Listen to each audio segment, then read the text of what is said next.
Bueno, el doctor Carlos Jaramillo nos acompaña en esta parte del programa. Él es médico cirujano, especialista en medicina funcional. Agradecemos mucho que hoy nos acompañe para hablar de este tema de las grasas, los aceites, que tiene como que tanta tela para cortar, ¿no? Bienvenido. Muchísimas.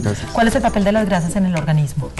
Uy, muchísimos. Es que las grasas, sí, si lo podemos decir así, las han como satanizado de los últimos 50, 60 años, pero las grasas tienen muchas funciones, son vitales para mantenimiento de la salud cardiovascular, de la salud cerebral, para que nuestras membranas, las membranas de cada una de las células, están compuestas de grasa, ¿sí? Eso es lo que le permite que puedan pasar fluidos y sustancias a través de ellas, que podamos producir hormonas. A veces vemos como las personas que empiezan a adelgazar y adelgazar y adelgazar, empiezan a perder sus hormonas y empiezan a tener, muchas veces las mujeres tienen trastornos menstruales y muchas funciones que empiezan a alterarse por no tener adecuadas grasas, o porque en las dietas siempre nos ha dicho, lo primero que usted tiene que hacer es cortar la grasa.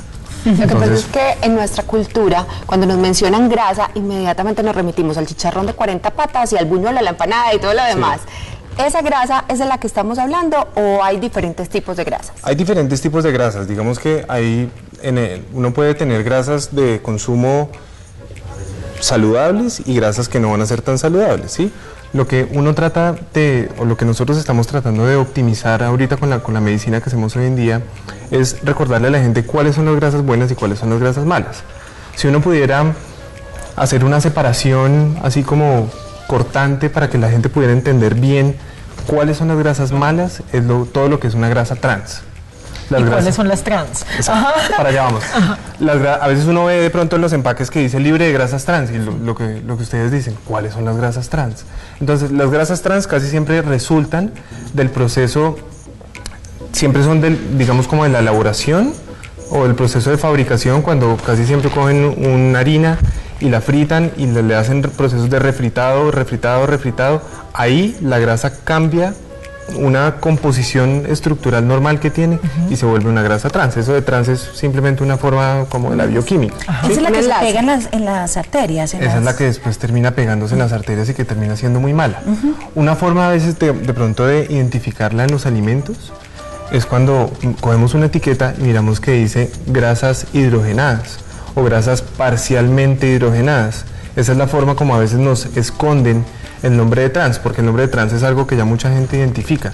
Entonces, esas son las que debemos claramente identificar, como decías ahorita, la del buñuelo, la del chicharrón. Bueno, claro que el chicharrón tiene sus bemoles, de ese podríamos hablar si quieren. Pero se trata de evitarlas, erradicarlas, eliminarlas por completo de la dieta, o con un consumo moderado, equilibrado, ocasional, podría ser suficiente para mantener también un equilibrio y una vida saludable. Esa pregunta es muy buena porque lo que hoy en día tratamos de promover es, uno, dar a conocer cuáles son las grasas saludables, y no solamente hacerme amigo de las grasas saludables, sino entender que más o menos el 40% de mi alimentación deberían ser grasas saludables, provenientes de las aceitunas, el aceite de oliva, pues que digamos pues redundante, pero pescado, los pescados, las nueces, las almendras, el aguacate, ¿sí? Entonces todas esas grasas, el momento en que yo las incorporo a mi dieta, ¿sí? El aceite de coco es maravilloso. Ay, últimamente todo el mundo habla de él. Sí. El aceite de coco es maravilloso, tiene unas propiedades increíbles, además que es una fuente de energía espectacular, porque además la energía es muy rápida, se asimila en el cuerpo muy rápido. ¿Y se usa para cocinar o sobre ya las cosas cocidas? O sea, el aceite de coco, ¿cuál es el uso que se le da? Porque entiendo que cuando los aceites llegan a cierta temperatura, las propiedades cambian, ¿cierto? Entonces a veces si lo calentamos mucho, ¿cómo se usa? El aceite de coco, como decías, es muy bueno porque es muy estable con la temperatura, entonces yo puedo hacer cocciones, yo puedo hacer un pescado o puedo cocinar unos vegetales en aceite de coco, y como decías, no va a perder la estabilidad al elevarlo a altas temperaturas. También hay preparaciones que recomiendan, digamos, yo puedo coger una cucharada de aceite de coco, si me da un poco de impresión tomármela así, yo se la puedo poner, digamos, un café. Entonces, y en el café sabe delicioso, y la energía que da es buenísima. Aquí que hay tanto deportista que les gusta, pues hay mucho ciclismo y eso, a veces la gente de pronto dice, no, para el ciclismo va a comer bocadillo. Quiere una buena energía muy saludable, que va a ser duradera y que le va a durar mucho.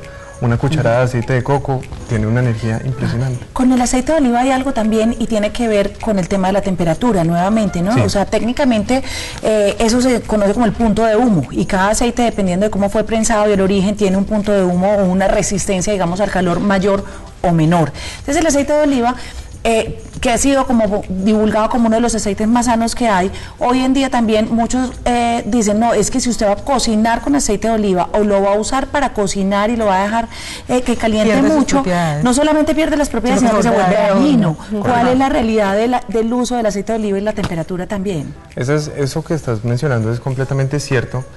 El aceite de oliva, lo preferible es utilizarlo o frío, y de pronto yo lo podría utilizar ya puro al final de la cocción para que la comida coja así, como coja un poquitico, pero que no se vaya a elevar mucho la temperatura, porque en ese momento pierde sus propiedades. Sin embargo, esto pasa con el extra virgen, que es lo que uno siempre debe intentar consumir, que son los que vienen en botellas verdes, y a veces uno dice, ¿por qué vienen en botellas verdes? Y es porque esa es la forma también de que no se oxide. Sí, se ven alterados por la luz solar. Entonces de pronto uno tiene la botellita o compra un recipiente que es muy bonito y tiene el aceite afuera, se desnaturaliza y pierde sus propiedades, como dice, se oxida y entonces se daña. Hay formas de aceite de oliva, me perdonan la comparación, los que son como más, el que mira uno que es más parecido como a la orina, que son muy claros, esos son los aceites que de pronto uno los ve en unas latas grandes y uno dice, no, ese de pronto no se ve tan bueno.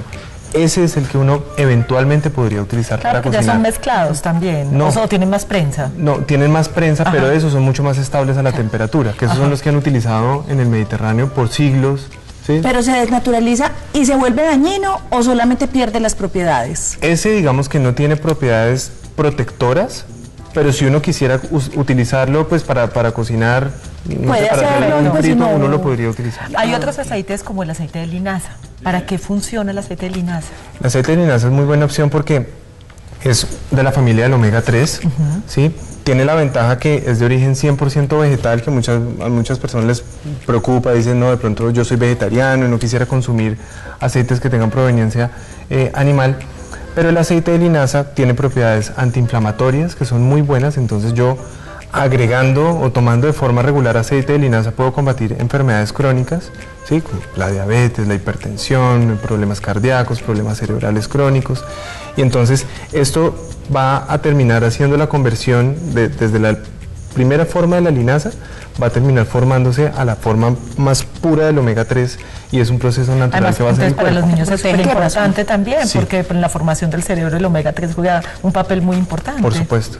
¿Y qué pasa con las otras semillas? Por ejemplo, el aceite de girasol y ese tipo de aceites. Bueno, pues de eso, ahí sí las noticias no son tan alentadoras. Sí, la evidencia muestra que los girasoles son bonitos es en la manga. En el florero. ¿Cierto? No son tan saludables. No son tan saludables. Los aceites de origen vegetal, los que usualmente consumimos, como la canola, el aceite de girasol, el aceite de soya, no tienen tan buenas propiedades y por el contrario, son aceites que son muy ricos en omega 6 y uno dice, maravilloso. Pero resulta que cuando yo tengo una dieta rica en omega 6, es una dieta que es altamente inflamatoria para mi cuerpo. O sea que hay gente que dice, es que yo estoy tomando omega, y uno ve el carrito del omega, es omega 3, 6 y 9.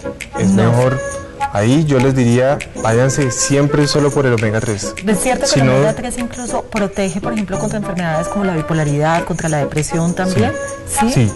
Mira que ahorita hay muchos estudios que muestran que parte del aumento en las tasas de Alzheimer, de enfermedad de Parkinson, de demencias, ha venido desde toda esa restricción que se ha hecho de las grasas, donde uno le dice no coma grasa, no coma grasa, no coma grasa.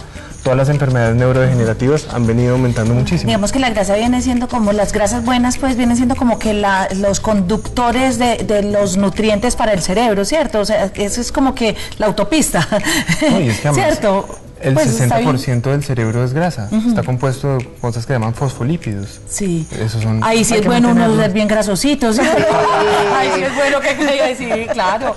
Y por último el de canola, que tuvo también tanta fama. A mí me aterra el sabor, tengo que decir que yo no he podido con ese sabor. Pero ¿ese es tan saludable como lo han vendido o eso es más marketing gringo? Es más marketing canadiense. Canadiense. Sí. Norteamericano en todo caso. Porque lo del omega 3, 6, 9 que Marce te mencionaba decía, es solamente el omega 3, o sea, si uno a tomar como suplemento, mejor omega 3 solamente. Uno podría combinar, pero teniendo en cuenta que está consumiendo una buena fuente de omega 6. Pero ahí ya nos tocaría como entrar a revisar cuáles son las buenas fuentes de omega 6. Si hablamos entonces de aceites, linaza, coco son los que debo preferir por encima de todas las cosas, y aceite de oliva, Y el que aceite sea de el virgen. Que eso es omega 9. Ajá. Sí, que es muy buenas. Pero a tu pregunta, para responderte, me perdones, no quisiera, no sé. Sí, por favor. Sí, el aceite de canola fue una molécula nueva, es una molécula, lo que se llama una molécula GMO, que son moléculas, organismos modificados genéticamente. Es lo que antes se conocía como el aceite de semilla de uva. Durante muchos años desapareció porque mostraron sus malas propiedades y de pronto de un momento a otro salió y nos lo mostraron y pusieron que era algo maravilloso y realmente... O sea, la canola es semilla de uva. Es la modificación, es como la evolución y la modificación de lo que antes era la semilla de uva. Es el colmo que, pues, hacen con uno lo que quieren. Lo que quieren, Sí. pero ¿saben qué? Hay otra cosa que me preocupa y es que en muchas de las dietas, uno tratando pues de buscar lo que dice 0 calorías, porque nos volvimos contadores de calorías, Sí. hay unos productos como, se llama I cannot believe it's not butter, y lo digo así porque aquí no lo venden, Sí. Que son supuestamente reemplazos de la mantequilla. Y la mantequilla, por eso No vienes puedo como el creer que maíz. no sea mantequilla. ¿cierto? Exacto. Es impresionante. Como la vitina y esos que ayudan tanto Es en una la agüita, uno se la echa a cualquier cosa, sabe a mantequilla, tiene color a mantequilla, olor, todo es impresionante y es un agua saborizada. O sea, lo que yo creo que nos lleva es también como un regreso a lo natural y a que mientras más natural sea la dieta, obviamente más saludable va a ser también para la salud.